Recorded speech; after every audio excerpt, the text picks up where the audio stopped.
dan nanti di akhir kita akan menelaah unsur-unsur cerita fantasi dan strukturnya. Nah, ini kan Ibu sudah bilang kalau Ibu bawa amplop dan isinya ini tentang cerita fantasi dan kalian akan menelaah unsur-unsur dan struktur dari cerita fantasi. Baik, Ibu mulai pembelajaran pada pagi hari ini. Sebelum itu ada yang tahu ciri-ciri dari ciri-ciri struktur cerita fantasi? Ada yang tahu? Ada. Yang kedua komplikasi dan yang ketiga resolusi. Resolusi, baik. Tepuk tangan untuk Mbak Sinta dong. Terus tadi kan ada 3, orientasi, komplikasi, dan resolusi. Benar. Ada yang tahu orientasi itu apa? Orientasi adalah berisi pengenalan tokoh, latar tokoh dan konflik. Ya, coba tepuk tangan untuk Mbak Nada karena sudah menjawab benar. Dan yang kedua ada komunikasi. Komunikasi itu apa? Ada yang tahu?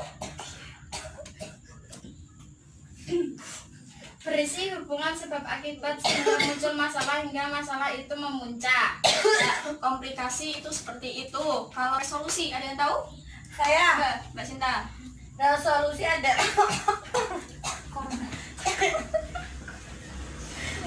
Resolusi adalah berisi penyelesaian masalah dari konflik yang terjadi.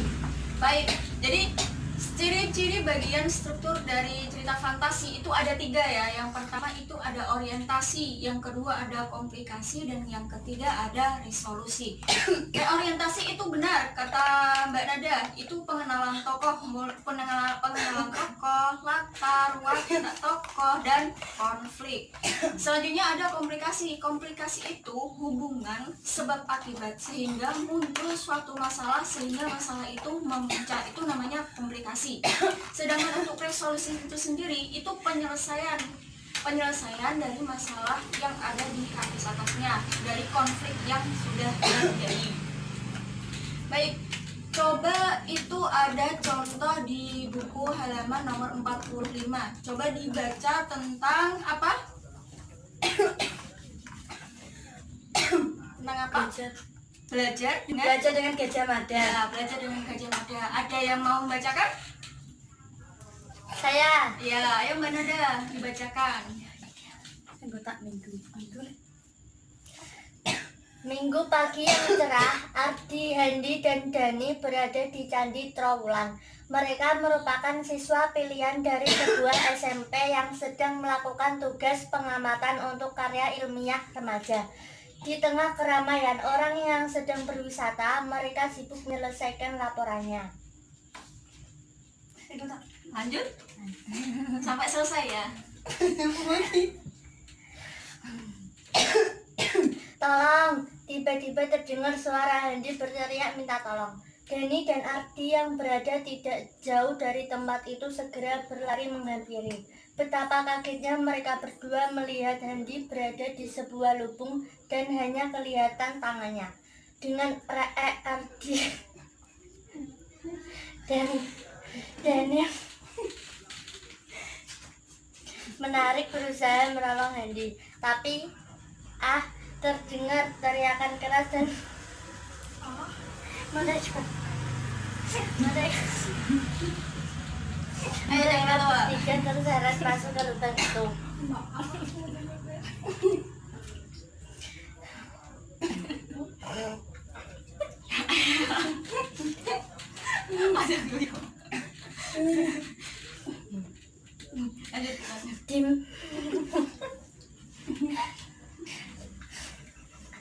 Di mana kita?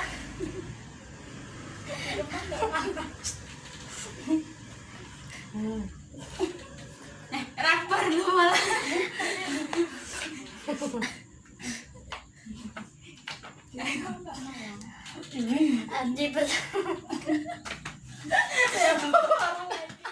Diri untuk bertanya. Aku yang berjanji tak akan makan buah palapa sebelum Nusantara bersatu. Jawab laki-laki itu dengan mata tajam menatap ke arah 3 anak yang masih ketakutan itu. Gajah Mada, suara ketiganya seperti tercekat. Ya benar, akulah Gajah Mada yang sejak muda berusaha keras berlatih untuk menjadi orang berguna. Suara laki-laki itu dengan sangat berwibawa. Apa yang sudah kamu lakukan untuk menyiapkan dirimu agar menjadi orang berguna? Mata laki-laki itu lekat menatap Bandi. Kemudian dia beralih memegang bahu Ardi dan Dani. Saya berusaha menjadi juara kelas dengan belajar tiap hari. Ardi menjawab agak terbata-bata. Saya belajar tiap malam sehingga saya selalu ranking 1 di sekolah. Dani menyahut. Saya les semua mata pelajaran sehingga selalu mendapat prestasi matematika tertinggi di kelasku. Belum cukup. Kalian semua harus menambahkan jawaban lagi dengan benar untuk dapat dikembalikan ke tempat semula. Laki-laki itu semakin mendekat. Ketiga anak itu berpikir keras untuk mengungkapkan hal terbaik apa yang telah diperbuat selama ini. Setelah 1 jam berpikir keras, Dani membuka pembicaraan. Saya selalu berusaha untuk tidak terlambat datang ke sekolah dan menyelesaikan tugas tepat waktu. Dani memulai mengajukan ide. Saya berusaha bekerja keras dan tidak mencontek waktu ujian. Kata-kata Ardi meluncur jelas. Saya mendengarkan teman yang berbeda pendapat dan meresponnya dengan santun. Dari bertutur dengan lancar.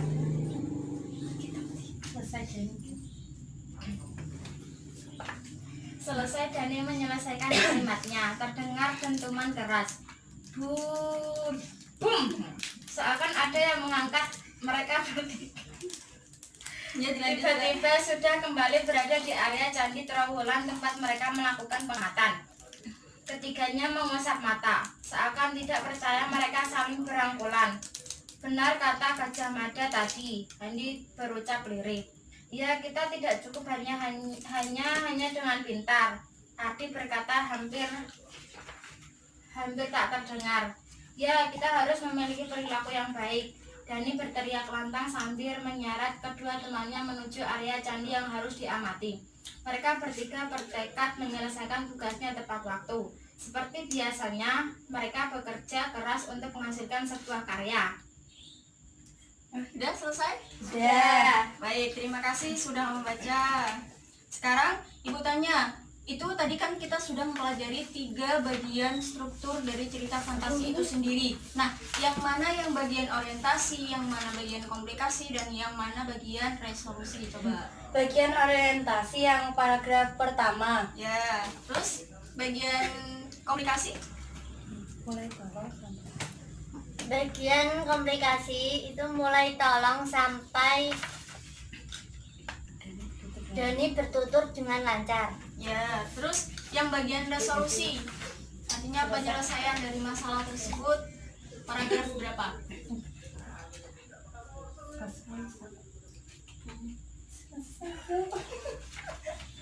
Ayo, siapa? Selesai Dani menyelesaikan kalimatnya sampai seperti biasanya mereka bekerja keras untuk menghasilkan sebuah karya. Ya, baik, benar semua.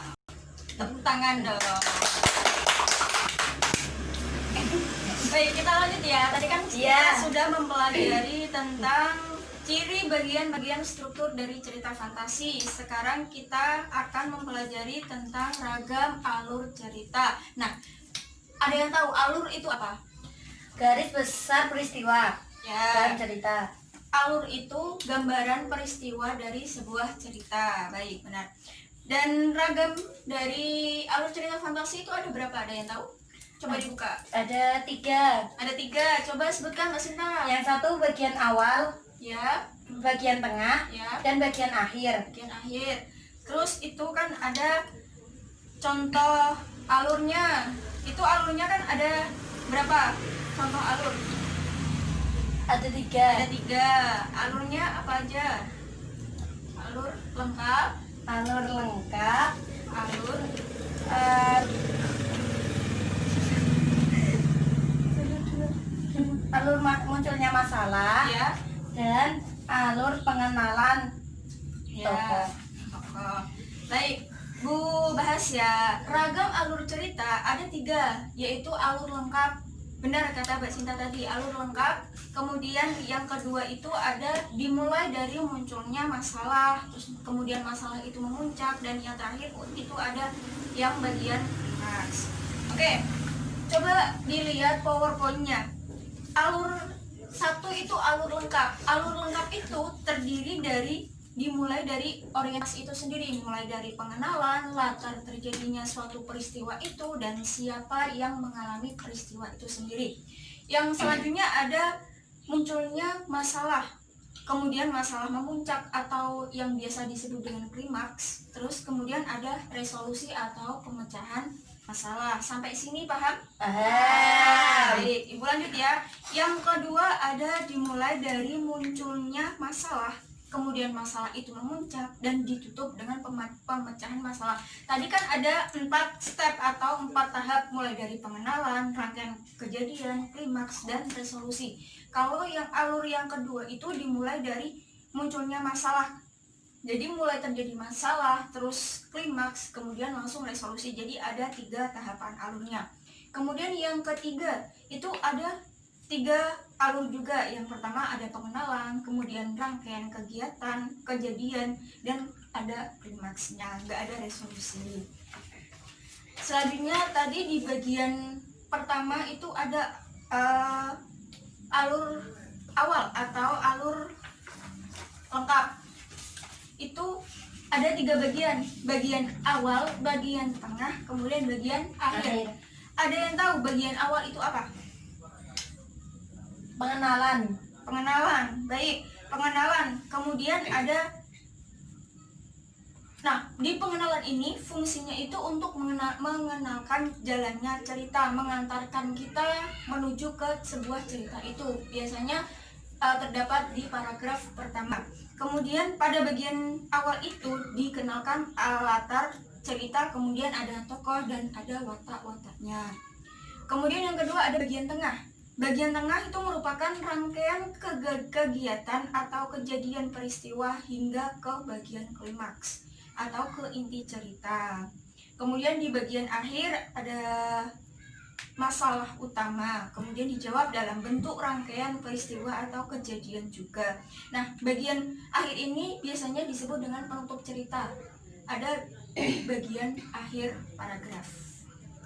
Baik, sampai sini ada yang ditanyakan? Tidak. Ibu lanjut ya. Iya.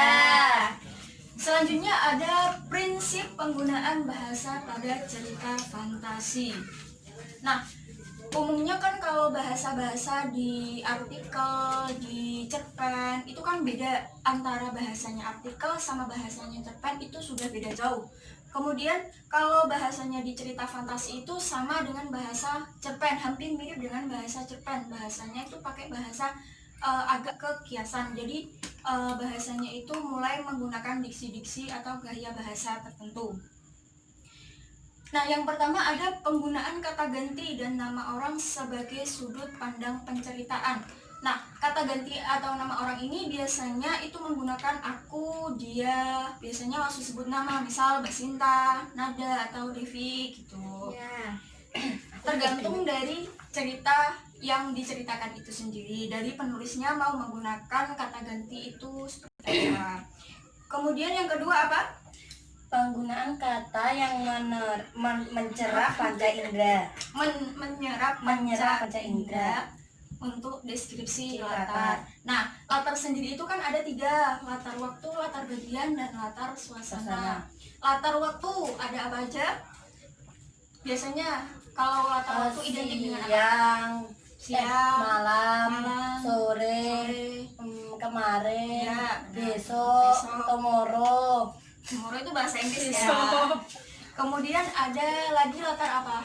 Latar suasana. Ya, latar suasananya. Misal ada suasananya sedih, terus bimbang, ragu, kecewa, takut. Itu termasuk ke latar suasana. Dan yang terakhir ada latar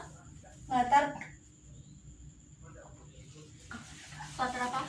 Latar tempat. Latar tempat ada apa aja? Misal Di rumah, di sekolah, di kamar, di pasar, di kantor, di depan itu, lapangan. ya, di depan itu termasuk latar belakang. Ya. Kemudian selanjutnya nomor 3 yaitu menggunakan pilihan kata dengan makna kias dan makna khusus.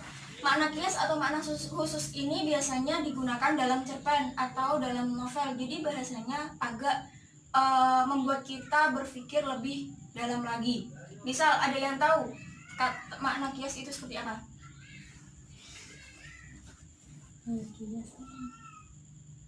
Contoh alien itu berhidung. Apa? Alien itu berhidung mancung. Ya. Dengan hidungnya yang menjulang ia mengendus sekeliling. Ya, itu kias itu seperti itu. Jadi kita itu membuat kita berpikir lebih dalam lagi. Yang keempat ada kata sambung penanda runtutan waktu. Ada apa aja? Tiba-tiba. Tiba-tiba. Sementara itu. Kemudian. Setelah itu. Setelah itu. Sebelum. Dan sebagainya. Dan sebagainya yaitu dan lain-lain. Kemudian yang kelima ada penggunaan kata atau ungkapan keterjutan. Nah biasanya itu kayak ada tiba-tiba, terus ada tanpa diduga, terus apa lagi?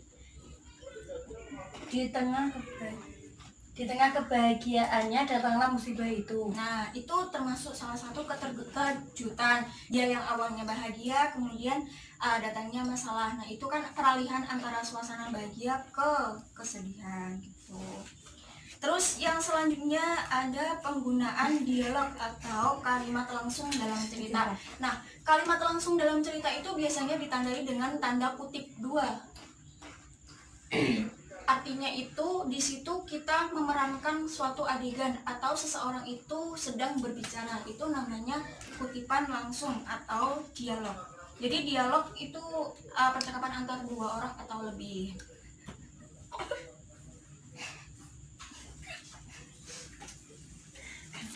Nah, baik, di sini sampai sini ada yang ditanyakan? Tidak. Sudah paham semua? Insya Allah. Oke, baik. Kalau kalian sudah paham, berarti kita main game. Di sini ada isinya cerita fantasi, contoh cerita fantasi. Nah, kalian tugasnya itu mencari struktur dari cerita fantasi ini, terusan kebahasaannya itu seperti apa, kemudian alur yang digunakan dari cerita fantasi ini itu seperti apa. Baik, coba kelompokkan menjadi 5 kelompok. Jadi satu kelompok ada 5 orang ya. Paham? Paham. Nah, sekarang ayo kita berkelompok. Ayo. Satu kelompok. Satu kelompok 5 orang ya. Ini pokoknya sudah. Baik, ibu bagikan dulu. Ya.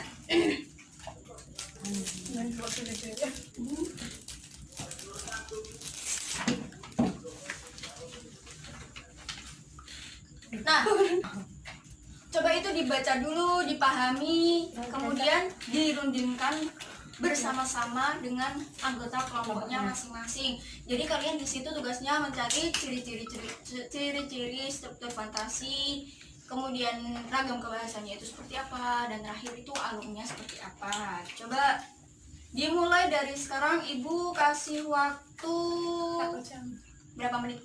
5 menit? Cukup? 10 menit cukup? Insya Allah cukup. 15 sampai 10? 10. Baik, 10 menit ya, udah cukup. Jadi coba sekarang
Terakhir itu ada prinsip dari penggunaan bahasa pada cerita fantasi, mulai dari penggunaan kata ganti atau nama orang sebagai sudut pandang dari penceritaan dari cerita fantasi itu. Ada kata ganti, misal dia, aku, kamu, Erza, Sinta, dan lain sebagainya yang menggunakan nama-nama tertentu. Yang kedua itu ada penggunaan kata yang menyerap panca indera untuk deskripsi latar. Nah, latar itu tadi ada 3 ya, latar tempat, latar waktu, dan latar suasana. Kemudian yang ketiga ada menggunakan pilihan kata dengan makna kias dan makna khusus. Jadi kita perlu memahami suatu cerita itu apabila cerita tersebut menggunakan makna kias atau makna khusus. Kemudian yang keempat ada kata sambung penanda runtutan waktu. Misal ada kemudian, sementara itu, dan lain sebagainya.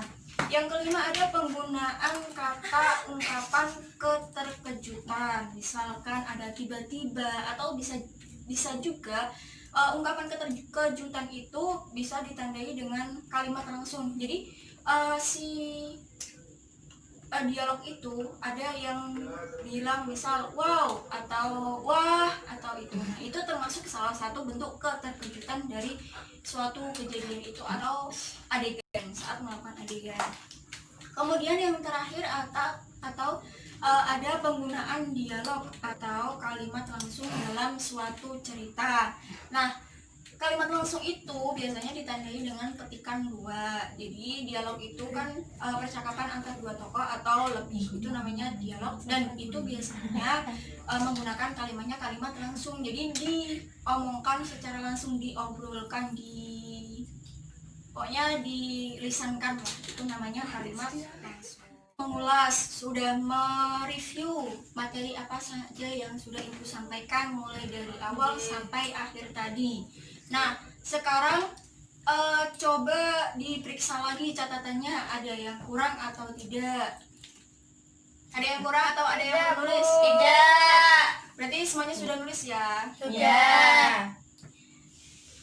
Baik, untuk selanjutnya kalau kalian berarti sudah paham ya? Tidak ada pertanyaan? Tidak. Tidak, berarti Ibu anggap sudah paham semua. Nah, untuk menguji kepahaman kalian, untuk menguji pengetahuan kalian, sejauh mana pengetahuan kalian yang didapat pada pelajaran pada pagi hari ini, Ibu sudah menyiapkan sedikit soal untuk kalian. Jadi tolong kalian jawab masing-masing soal ini, tidak boleh mencontoh satu sama lain, kerjakan semampunya dan sesanggupnya kalian. Kalau tidak bisa, kalau tidak sanggup, kalau kalian lupa, nggak usah dikerjakan juga nggak apa-apa. Ini tergantung kemampuan kalian. Kalau kalian mendengarkan dari awal, berarti kalian tentunya sudah paham materi yang Ibu jelaskan tadi. Baik, ini.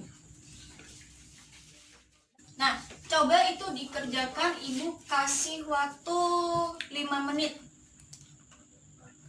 Bisa selesai? Tidak. Kok tidak? Soalnya kan cuma 2. Ayo, Iya. dikerjakan mulai dari sekarang, 5 menit dari sekarang. Coba, ayo. Sudah selesai?